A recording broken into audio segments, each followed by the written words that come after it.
Bonjour, Kwai. Indalawese Sylvain Rivard, je m'appelle Sylvain Rivard. Donc, je suis québécois, canadien, français avec des origines abénaquises. Et puis, je suis artiste pluridisciplinaire. Je me souviens les samedis matins, après avoir écouté les petits bonhommes, les dessins animés et tout ça, où est-ce que j'allais chercher mes crayons, mes ciseaux, mes papiers, puis je m'installais sur le coin de la table et puis là, je faisais des petits personnages. Surtout des petits personnages découpés avec des petits pieds que je mettais, je pouvais jouer avec ça, je faisais ça. Et puis dessiner sur n'importe quoi.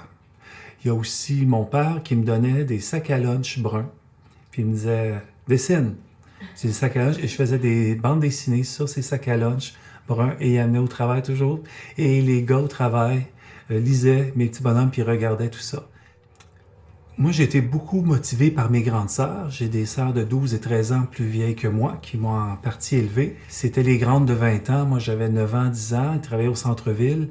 J'avais toutes les BD qu'il n'y avait même pas à la bibliothèque à l'école. On m'amenait voir des films, on m'amenait au théâtre, ce que les enfants faisaient pas. Et puis, c'est elles qui m'ont dit « Mon Dieu, que tu as les mains à pépère ». Il me disait toujours, tu as la même attitude que ton grand-père, tu as les mains à pépère. Et ça me fascinait quand j'étais petit, parce que je regardais mes mains, puis je me disais, comment il peut voir ça qu'un vieux monsieur, puis mes mains d'enfant, puis je comprenais pas. Puis après ça, en vieillissant, j'ai compris. C'était pas juste mes mains, de façon qu'elles étaient faites, mais ce que je faisais. Ça me fascinait, ce monsieur-là, qui l'avait pas pantoute avec les enfants. Mais quand tu étais patient, puis que tu regardais tout ça, et tu voyais que ça, il aimait ça. C'était comme, mais il l'avait pas du tout.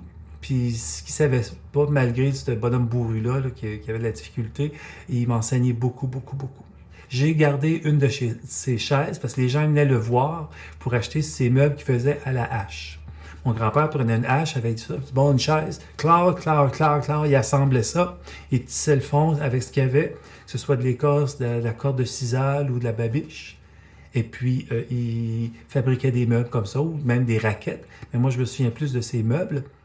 Oui, l'imagination, c'est pas possible. Là. Il faut pas être dans ma tête, là, même quand je dors. Là. Mais c'était effrayant. Je dansais devant. Je devais faire du cirque. J'avais vu ça à la télé. J'avais peut-être 5 ans, 6 ans. Je veux faire ça. C'est pour ça que je suis allé en danse. Parce qu'à mon époque, il n'y avait pas de cirque. Ça n'existait pas.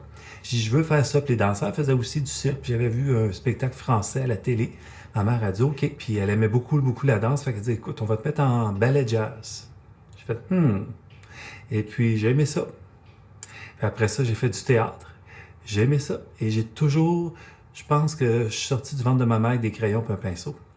Puis j'ai pas crié, moi je pense que j'ai chanté. Adolescent, c'est l'étape de ma vie que j'ai le moins aimé. J'ai vraiment pas aimé cette étape-là. Je trouve que pour un artiste, c'est vraiment ingrat dans tous les sens. Moi, j'étais en danse moderne dans le Vieux-Montréal.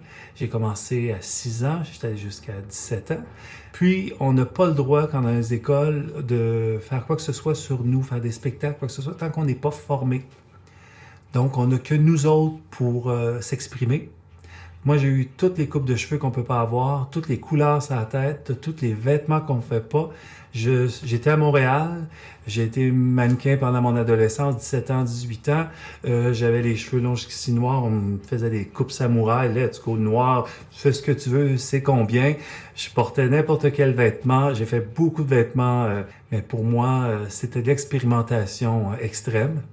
C'était ça. Puis on pouvait pas avoir été déjà, j'étais prêt à faire des choses, mais j'étais pas dans le bon milieu. Donc j'avais que moi pour m'exprimer. Donc je m'en suis servi. J'ai plus besoin de ça maintenant. J'ai 2 métiers dans mon métier. J'ai tout ce qui est commercial et tout ce qui est plus perso. Pour le commercial, je fais une recherche. Je vais chercher des images un peu partout, une banque d'images. Si c'est pour enfants, j'achète des jouets.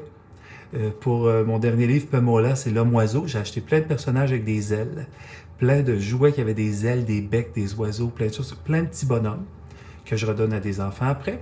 Et bien sûr, je vais rechercher dans les bibliothèques, chez les gens, tout ce qu'ils peuvent savoir sur le personnage que je veux faire et je prends des notes. Et une fois que je me sens prêt, et là, j'embarque. Mes œuvres, c'est souvent des choses que les gens vont dire, des choses que j'ai entendues. Je pense que c'est les personnes, la demande, le temps où je suis rendu là. Ça, pour les œuvres, et je travaille beaucoup le vêtement. Les vêtements qui est le marqueur culturel. On peut intégrer, moi, des métissages. Pour la grande bibliothèque, j'ai fait des œuvres qui s'appellent métissages. Donc, et c'est tout, pendant une année, tout ce que j'ai pu rencontrer, des sacs de plastique, de l'écorce, des feuilles, j'ai tout tissé en des grands panneaux. Tout dans une journée, dans mon quotidien, tout ce que je pouvais trouver. Des plumes, des vêtements, tout est tissé, déchiré des vêtements, tout ça, tout ce que je pouvais. Et c'est métissage. Donc, une année comme ça, tout tissé. Tout mon travail, moi, est basé sur les métissages. Tout, même si je ne le veux pas, même si c'est pas écrit dans le titre, même si c'est pas flagrant, tout est là-dedans. C'est le bagage que j'ai. C'est le bagage que je vais continuer d'avoir et tout ça. Tout ce qui est ethnographique m'intéresse, bien sûr, mais même à ça, tout est ici, le territoire ici. Moi, je dis toujours, c'est le territoire qui décide. L'humain arrive à quelque part et il s'adapte à un territoire. Pour ce qui est de la culture abénaquise, tout ce qui est Wabanaki, depuis quelques années, plusieurs années même, plus de 10 ans, je vais aux cours de langue à Odanak tous les mardis soirs, donc les cours de langue qui sont donnés sur la réserve. Avec la culture abénaki, c'est surtout dans mes œuvres, je vais souvent mettre des titres à mes œuvres abénaki, d'avoir les bons mots, d'avoir la bonne image, parce que les langues autochtones, on parle par image.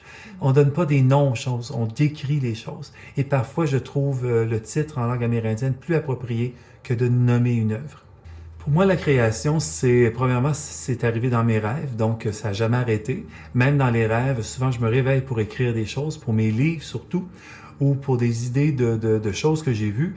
Parfois, dans un rêve, je vais me promener chez quelqu'un, je vais dire « Oh, c'est intéressant ça! » Et c'est une technique qui m'a été donnée dans le rêve que je refais. Je vais dire « Tiens, je vais l'essayer. » Et je me lève et je descends, je vais dans mon atelier, puis j'essaie ça. L'art, souvent, on va régler un tas de petits conflits, des choses qu'on a vues chez d'autres personnes, qu'on fait « et puis ça va nous aider à comprendre des choses.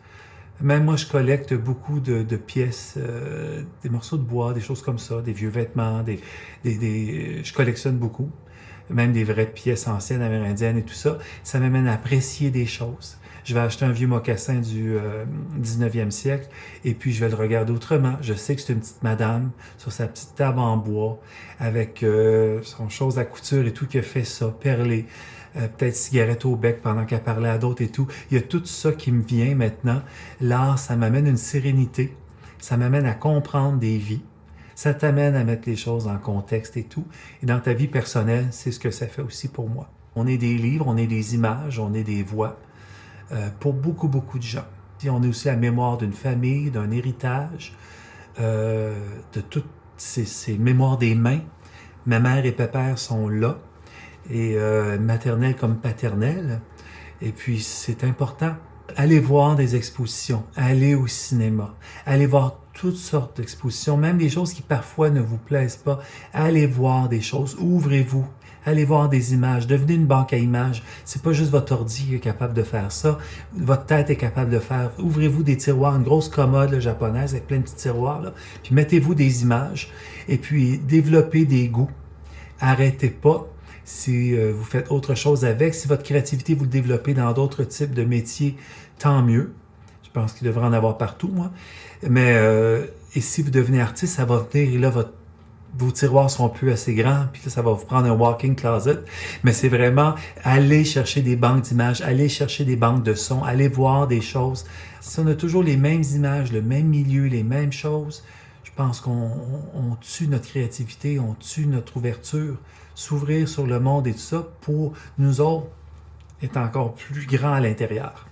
Puis de voir que les arts, c'est partout, ça nous aide à nous créer une opinion, pas se fier à son milieu, se fier à son instinct.